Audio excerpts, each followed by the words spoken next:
From a young age, we're taught fidelity to the system and to the state. We all grow up saying the Pledge of Allegiance in school, but the words "under God" we take for granted. Those words were added to the Pledge of Allegiance in 1954 to exclude American communists. Communists, of course, are godless heathens. That piece of history is largely unknown, but the ideology behind it is probably the most known idea in American society. This town may appear to be an accurate likeness of a typical American community, but it's a fraud. It isn't free. Socialism has spread the shadow of human regimentation over most of the nations of the earth, and the shadow is encroaching upon our own liberty. If a person defends the activities of communist nations while consistently attacking the domestic and foreign policy of the United States, she may be a communist. Now that you've become acquainted with the enlightened communist system, in contrast to the outdated capitalistic way of life, you are now prepared for the next step of your indoctrination. You won't have to worry about next year. The state will do your planning from now on. Then we'll overthrow it by force and violence. We'll have our way if it means bloodshed and terror. Because the news about communism is getting around. But it's only another word for slavery. In almost every industrialized country in the world, socialist parties have huge representations, large membership bodies, and hold many elected seats in government.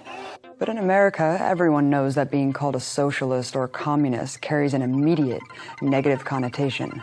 The term is frequently used to smear people and groups, not necessarily for being one, but merely for associating with one. So what is this unacceptable ideology?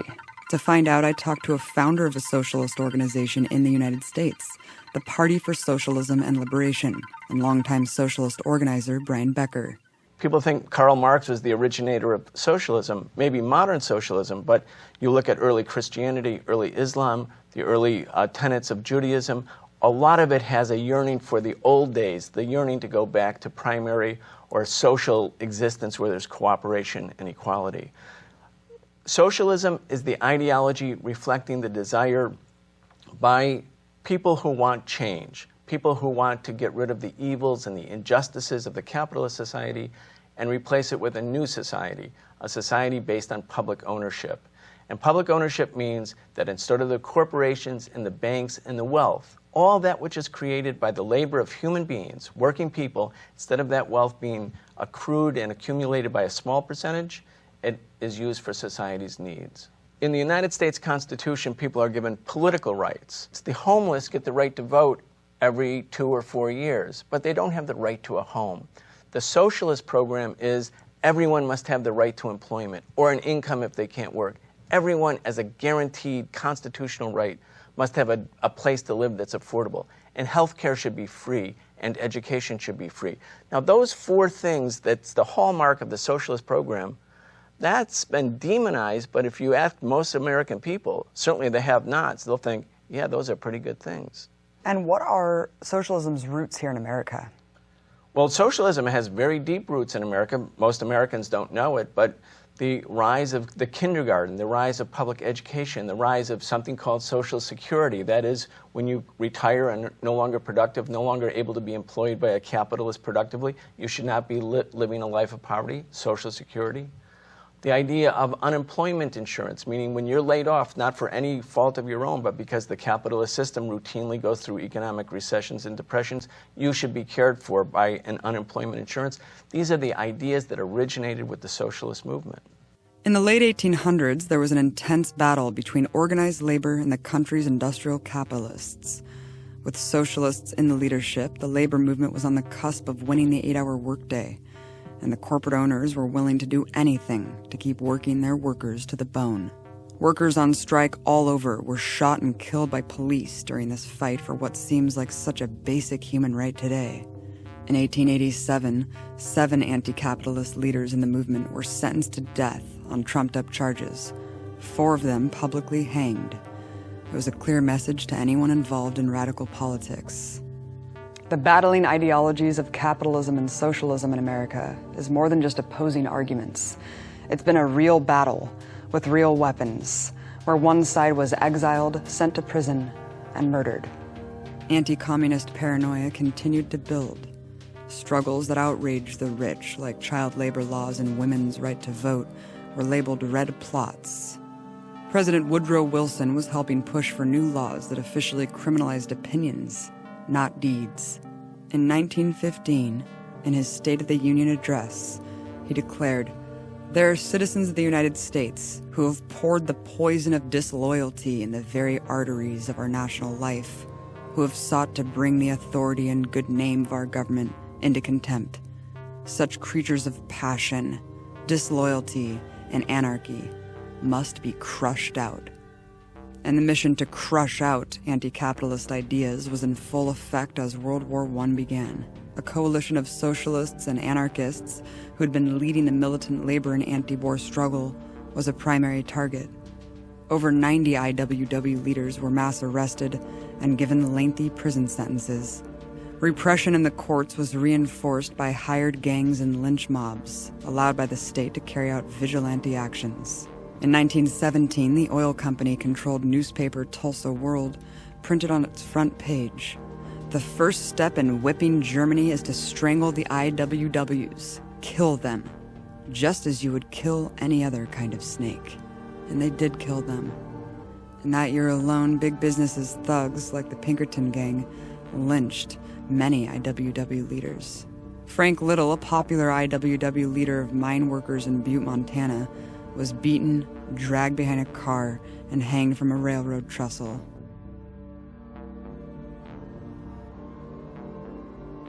That same year, Wilson legislated the criminalization of dissent by passing the Espionage Act.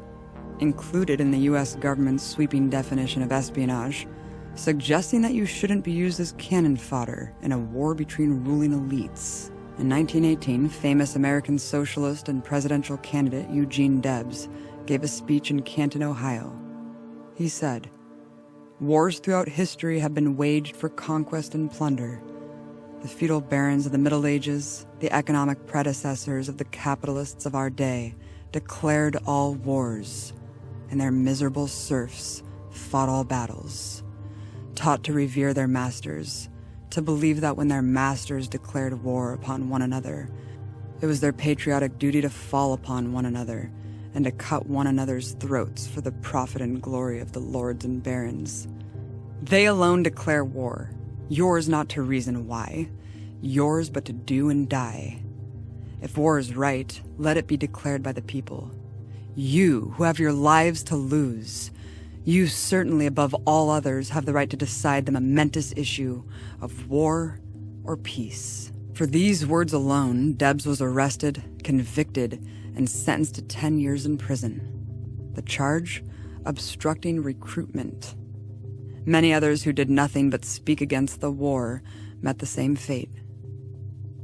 During the patriotic hysteria, the Espionage Act was expanded into the most repressive law in U.S. history.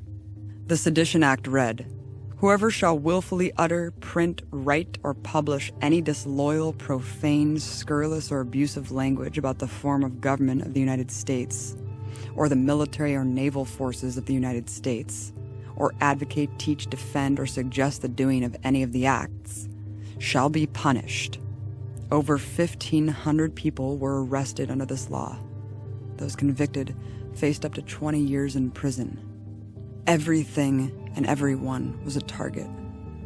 Books and feature films were seized by the government.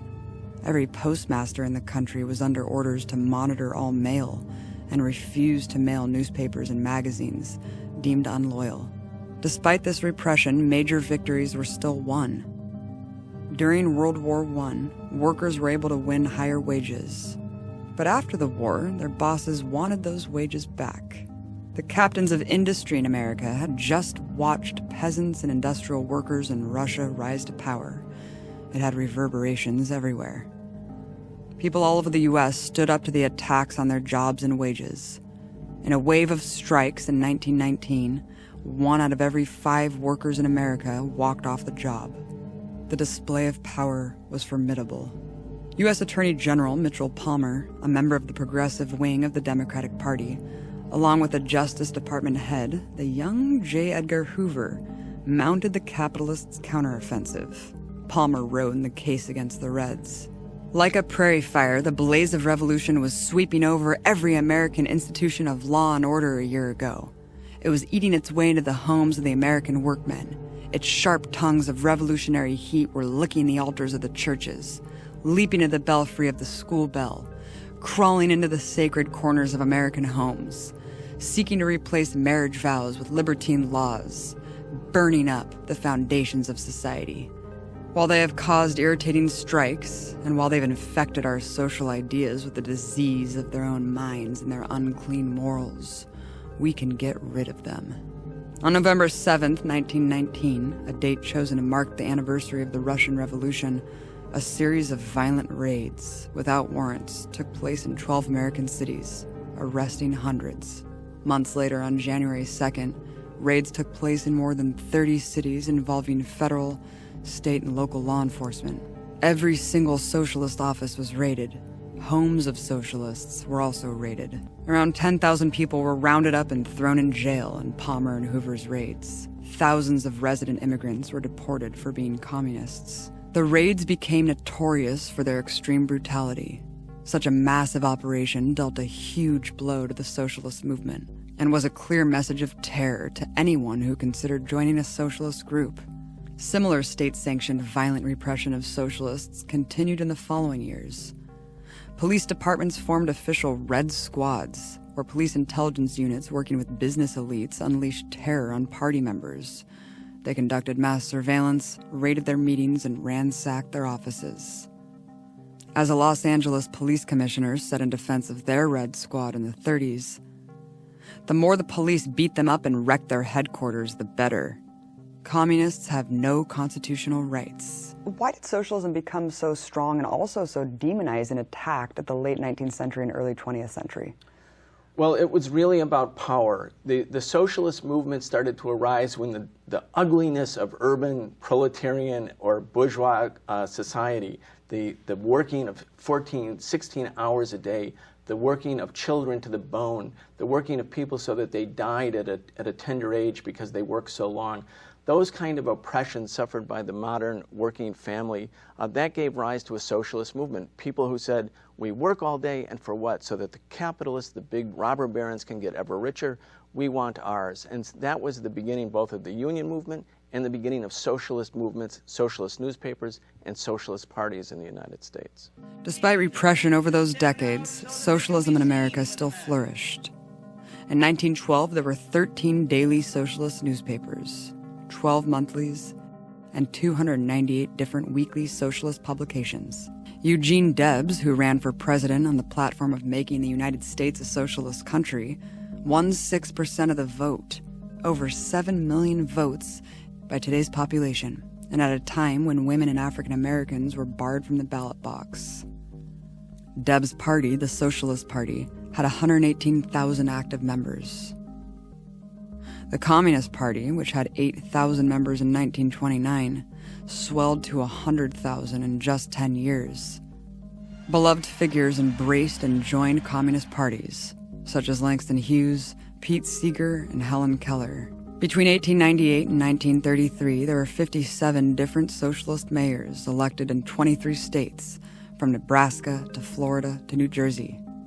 In 1911 alone, 74 different U.S. cities and towns elected socialists as mayor or major officers. Still small relative to the population size, socialists in America made themselves felt by Wall Street with their militancy and uncompromising class consciousness.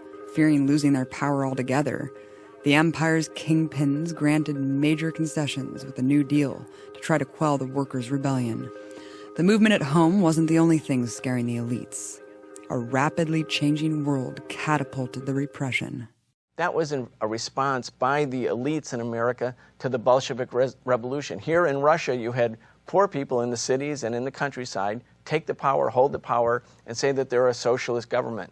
That inspired socialists all over the world. Socialists started in China and Vietnam and Korea, but also in America. And so the government came down heavy with the Palmer raids to say, we're not going to tolerate a generalized radical resistance as evidenced by the Russian Revolution. So what happened in 1917 was the ruling class in America was panic-stricken. It was stricken with the idea that this contagion of revolution could spread to the poor within the United States, and that if they could organize themselves, if they could have a space to organize, then they could succeed as they did in Russia.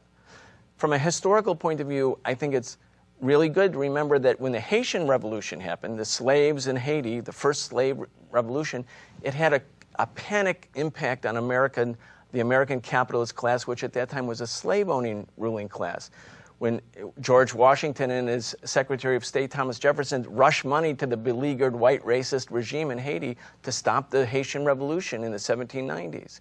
And in 1804, there was a kind of Red Scare at that time where all black people in the South had their movements restricted because there was a fear that the contagion of revolution from Haiti to the southern states in the United States could lead to a slave revolution. The era of anti-communism that followed World War II was fierce. In 1946, Congress passed the Taft-Hartley Act. It was an unprecedented purge of socialist union members, of which there were many. Up until this point, half of the unions in America were under the leadership of socialists. But with the new law, every single union officer was required to sign an affidavit pledging that they did not believe in socialism. If you didn't sign, you lost your job. Knowing that art could dangerously convey ideas, the government wanted to have tight control over that too. In 1947, the House Committee on Un-American Activities began to target people in the entertainment industry. Dangerous professions such as screenwriters, actors, directors, producers, technicians, authors, musicians, and others were all summoned to Congress and forced to publicly swear that they were not communist. Those who said they were barred from employment and blacklisted in Hollywood. But you didn't even have to say you were to get punished. You just had to assert your rights, like the 10 screenwriters and directors who took a stand against the nationwide witch hunt. We are aware of a developing nightmare of fear in our land, in which increasing numbers of citizens are being forced to swear, I am not this, I am not that, I don't belong to anything, I don't believe in anything, I don't criticize anything. Loyalty oaths and loyalty boards, and nobody is loyal who criticizes the bipartisan foreign policy. Thought control entering the university campuses. Educators being fired. Film studios enlisting in the Cold War. Labor leaders being framed on perjured testimony. Lawyers sent to prison for defending their clients. All 10 decided that when asked if they were communist, they would refuse to answer. All 10 were sent to prison. For those who were open communists, well, they were just arrested. Under the Smith Act, it was deemed illegal for anyone to be a member of the Communist Party. And in a surprise attack, the state arrested everyone who held a leadership position in the party. All of them were sent to prison. Over 100 were convicted of being communists and given sentences of up to 6 years, jailed for nothing but their beliefs. During this period, 5,000 communists were forced to flee the country. More than 1,000 went to prison. The climate was such that anyone who even leaned to the left was completely persecuted. But just to show how far it would take things in the legal system, the U.S. government went beyond hard prison sentences. In 1951, Communist Party members Julius and Ethel Rosenberg were found guilty of being spies. But their sentences would be much different than their predecessors. The judge convicted them not for espionage, but for the murder of all the American soldiers who had been sent to die in Korea. On June 19, 1953, they were executed. It seems like there had been waves of anti-communism before World War II, and after World War II, it seemed like anti-communism was pretty much locked in. How did the Cold War impact the repression on the left here at home? After World War II, you had Soviet Union got stronger, China had its revolution, Vietnam had a revolution, revolutions were happening all over the world against colonialism, so the U.S. elites, bankers, politicians, and of course the repressive agency said, we're going to stop that in its track in the United States, we're not going to let it flower. Communism after World War II became synonymous with the struggle against the Soviet Union. Communism was treated no longer as an indigenous movement for social progress and social justice and equality, but a fifth column, an extension of an enemy state. And of course, the US and the Soviet Union had nuclear weapons pointed at each other. So if you were a communist, if you were sympathetic to the Soviet Union, sympathetic to socialism, then you were a traitor and you were treated as such. And that's what happened. Tens of thousands of people lost their jobs. Hundreds of thousands of people were driven out of industry. People decided then and there, I won't sign a petition, I won't go to a demonstration, I won't have anything to do with the left, because if I do, I could ruin my chances for employment or education, and it could impact my entire family. That's what actually happened in the United States. The United States government has a lot of power. The U.S. media, the corporate-owned media, has represented the view of the United States to the letter. And so the witch hunt that began in 1945, 46, 47, McCarthyism, became what I would say the unofficial religion of the United States. It was an article of faith. You had to swear that you renounced the devil, renounced communism, renounced socialism, so that you could work, so that you could have a career, so that you could thrive in any possible way. It became a rule for existence in the United States. And so you had not only censorship, but self-censorship. Millions of people decided, I'm just not going to identify as a socialist or a communist, even if I think those thoughts, because I can't survive within this system. The vicious anti-communism of the 40s and 50s effectively snuffed out the left in the big cities, where the movement had always been strong. Finally, the plutocrats felt safe from the pitchforks. But a challenge to the system's white supremacy suddenly reared its head in the rural South. In Montgomery, Alabama, a new mass movement was born. The state used its weapons of red baiting, violence, and imprisonment, waging an all-out assault on those who wouldn't accept the status quo. It was used as a tactic to negatively demonize people in the Black liberation struggle. So, and it was effective. So if Black leaders or organizations started to become too popular or too radical, they were labeled as red or communist, and that brought the state down on them. It made it more difficult for them to organize even within their own communities because of the negative propaganda associated with communism. To what extent did the state go to suppress Black liberation movements in the 60s and 70s? The state was involved in any number of physical attacks on Black liberation leaders and organizations, from shootouts with the Black Panther Party, straight out assassinations of leaders like Dr. King and Malcolm X, both of whom have had their high-profile assassinations with strong documentation decidedly attached to this state being involved, directly or indirectly. Political imprisonment is still rampant. Many of those who were involved in those struggles are still locked down in the dungeons of the United States to this day for their involvement. The counterintelligence program, as it was famously called, was developed specifically to wipe out all manner of the left and was targeted directly, specifically at the Black liberation struggle. Why do you think the most radical left and socialist elements of these figures are left out of the narrative? You know, I was in a letter writing exchange with a political prisoner, David Gilbert, not long ago, one of the still imprisoned white members of the Black liberation struggle. And this question came up, and his response is one I tend to agree with, that the scientific element of the struggle was attacked so that we would be left with nothing but those engaged in mysticism and other forms of organizing and leadership. That is, so that all of those who are engaged in the hardcore science of understanding how capitalism works, how imperialism works, how violence and media associated with those enterprises work, and who decidedly put in their program a redistribution of goods and services and targeted the economic structures that continue to create the inequality that we still deal with. All of those people were attacked and still are attacked, if not physically in their life or through imprisonment, holding their physical body. Their memories and their ideas are attacked posthumously. Even after death, those who are hostile to the state will be turned into, as I think Lenin called them, sycophants of the state in their afterlife, and their memories will be distorted to have them be propped up as one who would have supported what was going on, when in fact they dedicated their entire life to destroying it. The government's offensive with COINTELPRO was devastating. It targeted all socialist organizations and Black liberation groups. It worked to put spies in every single Black student union and every college. Tens of thousands had their homes ransacked by the FBI. Through this mass surveillance operation, the government used a wrecking ball of infiltration, sabotage, and even assassinations. But it wasn't just here. The United States launched military interventions in over 17 countries in the name of fighting communism, deciding the destiny and causing untold misery for millions. With the collapse of the Soviet Union, the capitalists of the world declared the end of history, that capitalism had finally triumphed over socialism and would bury it forever.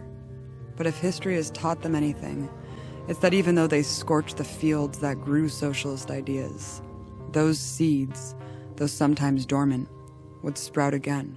The Soviet Union collapsed 23 years ago. The pretext for fighting communism as part of an international fight against an enemy state, that's gone. That's vanished. Capitalism can no longer compare itself to the Soviet Union. It can only compare itself to itself. And we see within the capitalist society a growing hardship, growing income inequality, growing poverty. 1 out of every 2 Americans lives in or near poverty. And so as a consequence of this economic division and the inability to justify the old anti-communism, there's new space opening up for socialism. And you see the Occupy movement. People said, we are the 99%. That was kind of the harbinger of the beginning of a new socialist context. The Sanders campaign, even though I don't agree with Bernie Sanders on many issues, the fact that tens of thousands of people come to someone who says he's a self-proclaimed socialist and says there should be an end to income inequality, that there should be greater equality, the fact that he's on the front cover of Time magazine and it says socialize this, America, and that's not a bad thing, that means we're seeing a new day. The fog of anti-communism, the bigotry, the prejudice, that's starting to lift. And the Sanders campaign's success, surprising success, or the Occupy movement's sudden, spontaneous growth nationwide, these are harbingers of what's coming. This war on ideas and alternatives is still being relentlessly pursued every day. Even 50 years after the Cold War, the empire continues to wage war on every remaining country trying to build up socialism, refusing to let even one nation develop alternatives without the constant threat of subversion and overthrow. Because the last thing the system wants is an example that undermines its supreme truth. The inability to question this dogma is deeply ingrained. After all, capitalism is the bedrock of America. But like every other myth that acts as the glue to our society, this too needs to be challenged. The planet is in deep crisis, where war and inequality define our world. Unfettered capitalism and endless consumption cannot and will not last. The elite at the helm won't ever give up their security for the good of humanity, and the old guard will use every weapon in its arsenal to maintain domination. The empire's long war against any alternative that challenges this crushing reality is unconscionable. We have the right to criticize the system itself without being labeled shut down or worse. We can't let the rulers of this system dictate the boundaries of our discussion. Because in this era, where alternatives are desperately needed, we have to unite to marginalize their ideas, not let them marginalize ours.